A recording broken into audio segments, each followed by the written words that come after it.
Hi Tanushree, so excited to have you do this again with us. It's Hi, been Arjun. a fun Yeah. journey to watch from high school and now graduated from college, back in India doing some amazing work. Yep.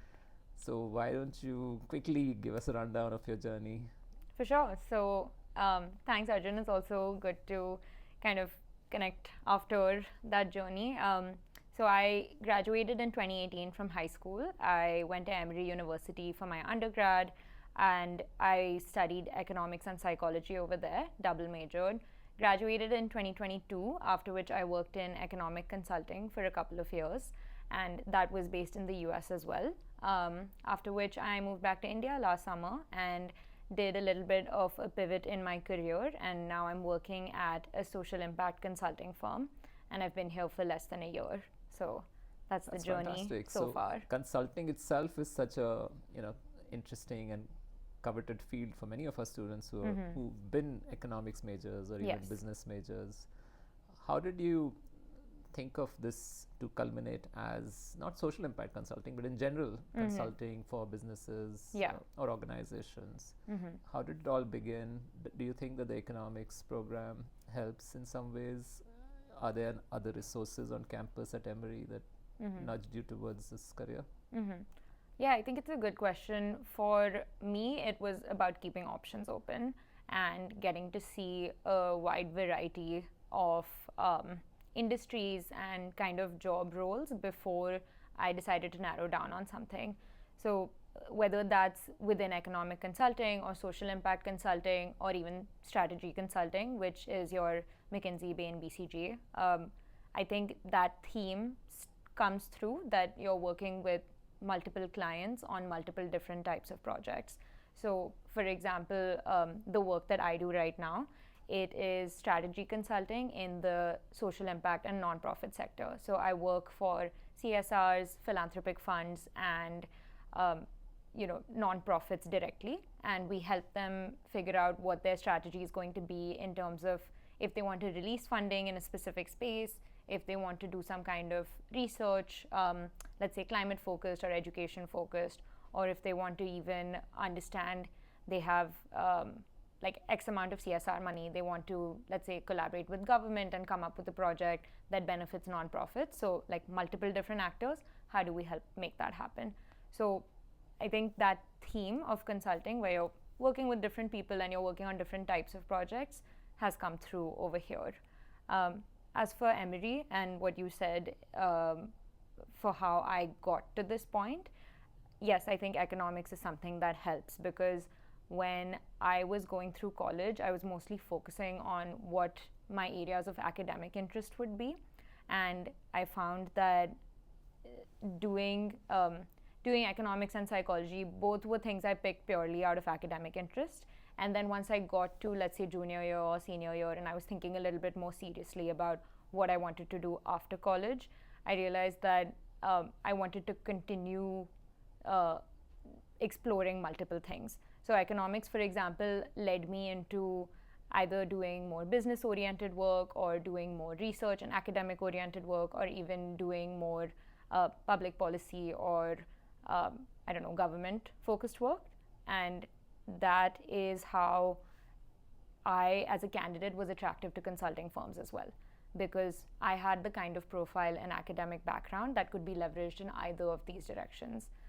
Even psychology, for example, it meant that I could leverage it towards a more human behavior or economics in a more behavioral economics type of space, or I could go into something a little more organizational, behavioral, like operations or HR oriented type of work. So, again, another kind of attractive thing for consulting firms. It's fantastic, actually. It's a ideal mix where you've studied psych and economics. Economics gives you the quant and qualitative understanding of the frameworks that Yes. help the world go around in some ways, and psychology in terms of even like dealing with client situations or even beyond that, understanding what kind of impact they want to make, what beneficiary mindsets that they would want to sort of cater to.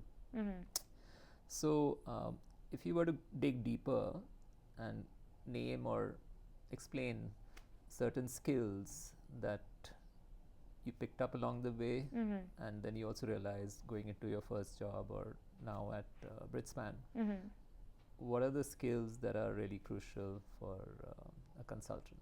Yeah, so for me, it was a little bit of the hard skills and the soft skills combined. So, like you said about having frameworks, having a technical understanding of how the world works, that was brought in by my economics experience. So, anything related to statistics, anything related to understanding those core business concepts, like what a cash flow is, what a supply chain is, why do certain companies want to operate in a specific area, what does scale mean. So I think those type of basic concepts, those were really helpful. And then having a little more of a statistical or technical background was helpful, because the kind of questions or the kind of skills that they're looking for in that recruiting process are pretty oriented towards, let's say, numbers, or how you can quantify what kind of value you're providing or what kind of impact you're having. So those were things that I think my degree really served me for.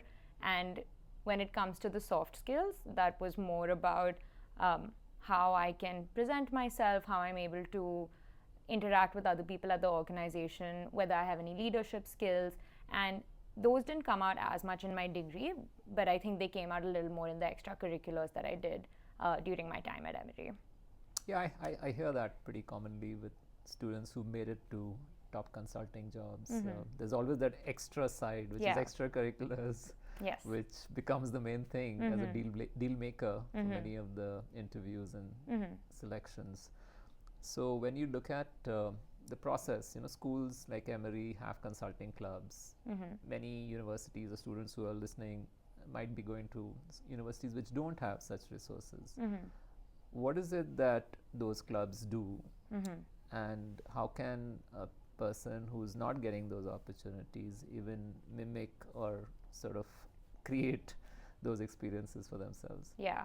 So in terms of schools that do have that opportunity, it helps you simulate what an actual consulting environment would be. Right. And I think that's the biggest value, that you go into an interview showing a prospective employer that I've already done this kind of work, and that's why you should hire me. But what are those things that make you get admitted to those clubs? Because as in certain qualities, and what is the training, what's the not for getting just in, but also once you're in, what is the journey of being a member of, say, a consulting club? Yeah.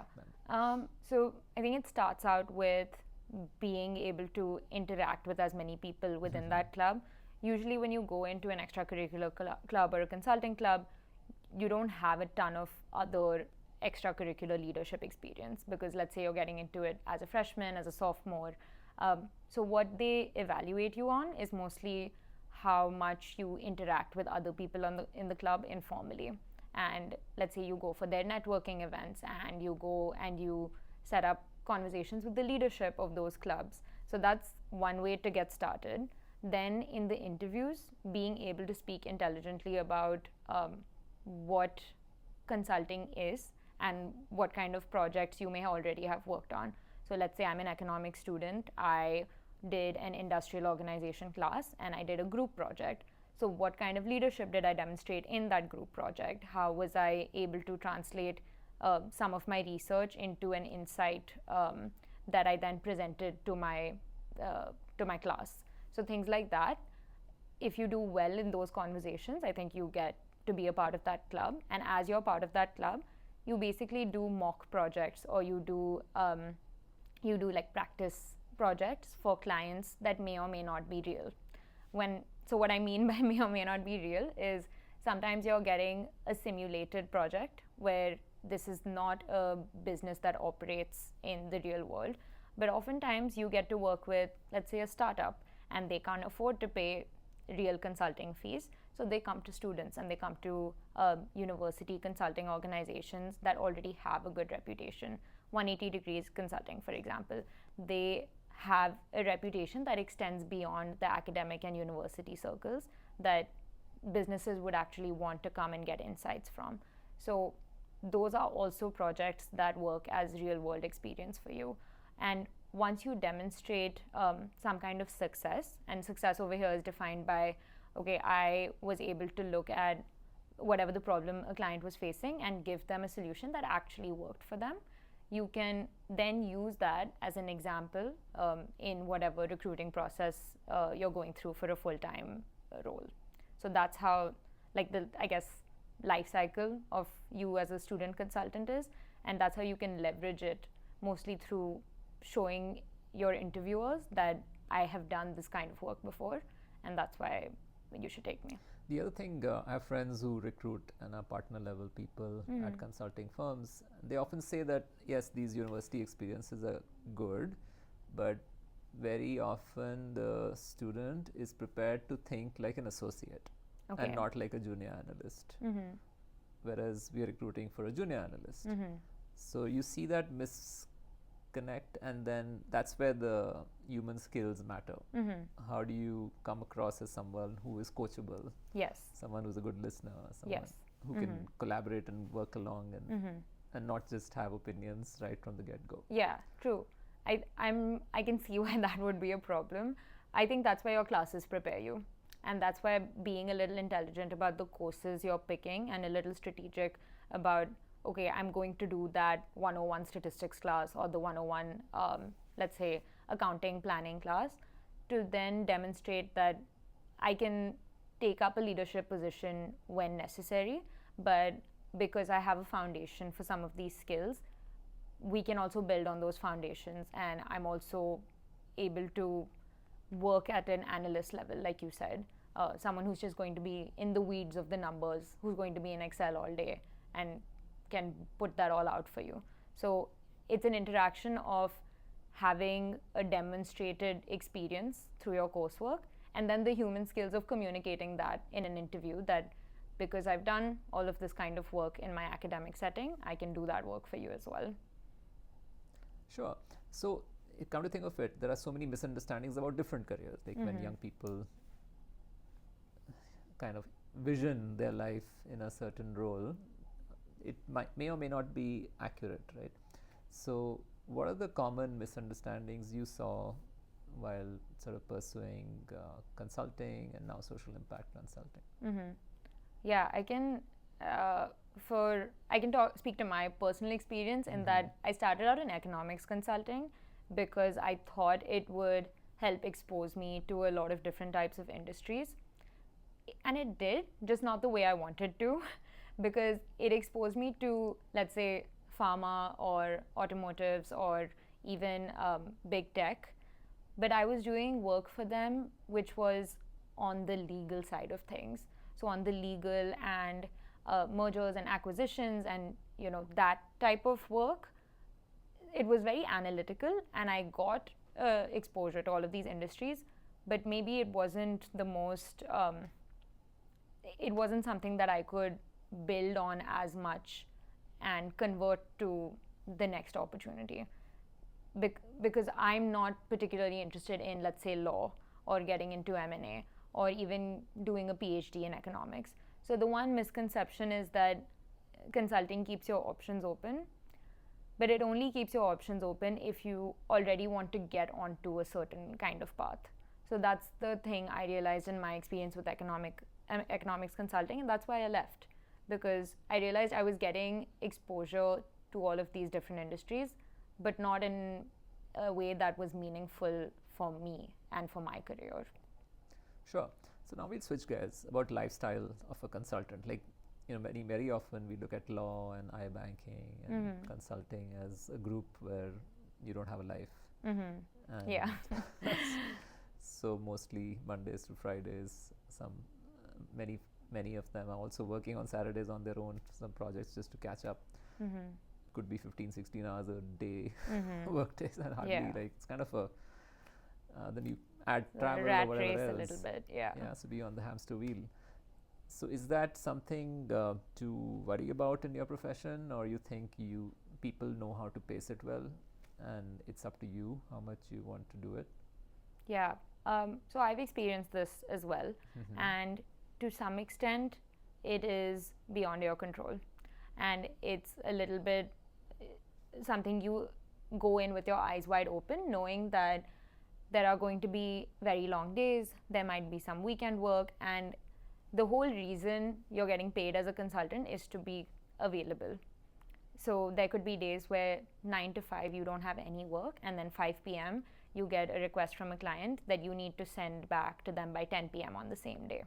So there are days like that as well that to some extent you have to accept. But what I found worked for me was being more intentional about my boundaries.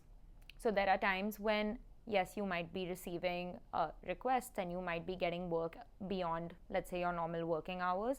It's up to you as an individual. Doesn't matter if you're at an entry level position, doesn't matter if you're 5 years into that industry, to maybe push back at times or understand the urgency of the work, understand if this is something that is for a client or if this is something for internal purposes, and doing that internal calculation as to is this something that I really need to be spending my Saturday evening on.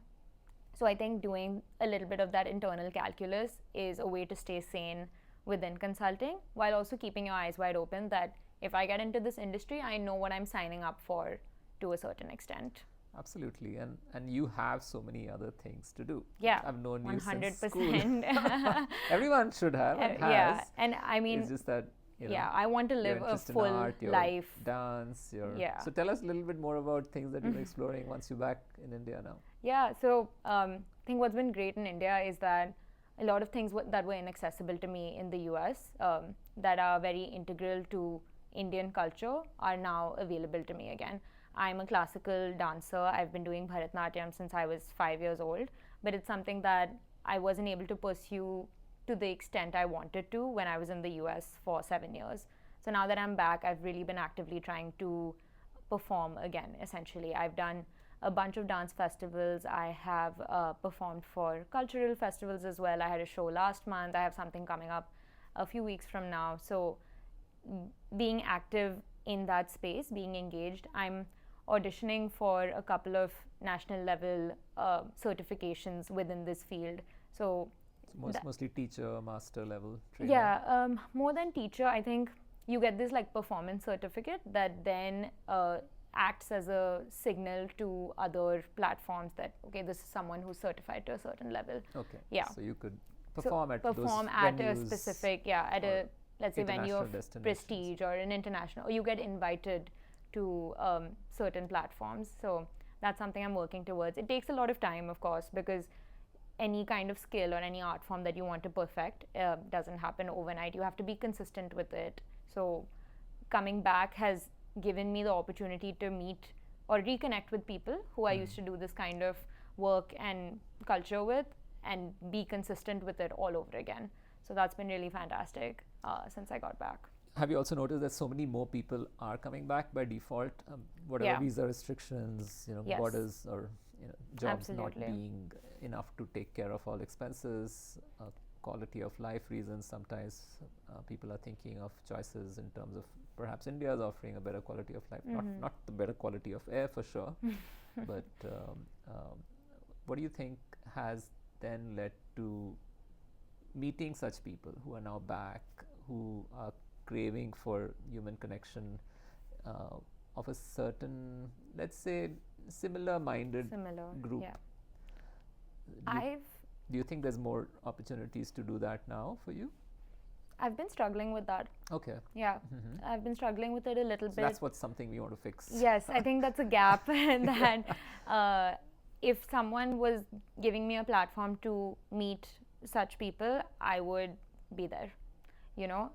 What I think is happening when people move back, I know a lot more people are moving back. I hear about it, and mostly if you go to a handful of high schools over here in Gurgaon, you broadly have a sense of what people are doing. What happens is when you come back, everyone kind of reconnects with the same small group of people that they knew from the last 10, 15 or so years ago, and you get entrenched into that same group of people that you've known for so long. And it becomes really hard to create new connections and open up doors for new friendships, new relationships, not just from your own side, but other people's side. I think people don't know or aren't willing to open up that door anymore. And the other thing is that family takes up a lot of time in India, which is a positive thing, but it's also the reason why people, when they go abroad, are able to make much deeper friendships. They don't have family. Your friends become a proxy for your family. So it's a lot easier to meet so many more people. So I think that is something that's been difficult here. So what's the 5-year plan? Where are you? Where do you see yourself and similar-minded people? Where do you see socially? How do you see growing as an individual, professionally? What is it that you could aspire for?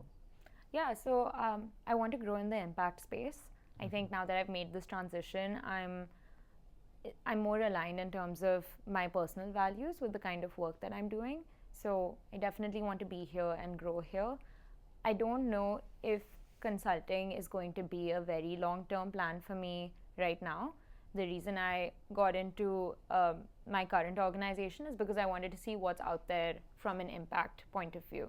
So maybe something in the future is what I see for myself as working at a philanthropy and helping them expand and grow, broaden their horizon in India, or perhaps even looking at an impact investing type of field. So basically adjacent to work to what I've been doing so far. But I think geography is still a question mark. I don't know if I see myself in India in a very long-term situation. So I'm still figuring that one out. Yeah, and as far as your extracurriculars, you've kind of outlined it already about pursuing dance at a level, but is there anything else that you would also want to do? I think beyond this, I'm a very avid tennis player, so being able to do that more regularly, it comes back to how much time you have, I think. Right. Yeah. Okay. So before I can even think about what do I want to do beyond dance, I want to think about how can I create a sustainable professional life for myself that then allows me the time to pursue other things, other hobbies, extracurriculars that I'd be interested in, which right now I don't have a lot of. Wish you luck. And yeah, it looks like you're going to be an entrepreneur one day. That's the life you'd want then. Yeah, you can work I think 16 so. hours, but you can also pace yourself. Exactly. Be good. Yeah. Awesome. Really Okay. good catching up, and see you again sometime. Great. Yeah, and I'm happy to help with further questions if any of so your. we'll have some comments, Yeah. questions coming your way very soon. Okay. So thank you. Awesome. Yeah. Thank you.